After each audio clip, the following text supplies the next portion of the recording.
एक दिन एक लड़की ने अपने पिता से पूछा, पापा क्या आप कभी मेरी वजह से रोए हैं?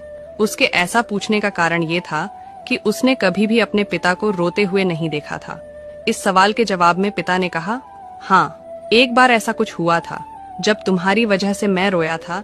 यह सुनकर लड़की उस बात को जानने के लिए उत्सुक हो गई कि आखिर वह क्या बात थी जिसने उसके पिता को रुला दिया था। इस उत्सुकता को शांत करने के लिए पिता वह किस्सा सुनाने लगा। बात उस समय की है जब तुम 8 माह की थी। एक दिन मैंने तुम्हारे सामने 3 चीजें रखी, एक पेन, एक सिक्का और एक खिलौना।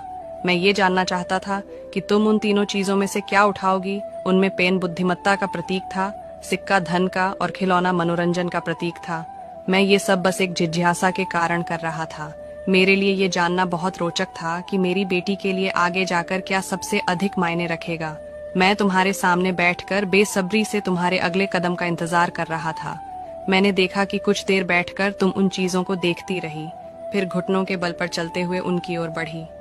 जब मैंने तुम्हें आगे बढ़ते हुए देखा तो मेरी धड़कनें मानो रुक सी गई, लेकिन अगले ही पल तुमने उन सभी चीजों को अपने हाथ से एक तरफ हटा दिया और आगे बढ़कर मेरी गोद में चली आई। बस यही वो पल था जब मेरा दिल भर आया था और तुम्हारी वजह से मैं रो पड़ा था। ये किस्सा सुनकर लड़की की आंखों में आंसू आ गए।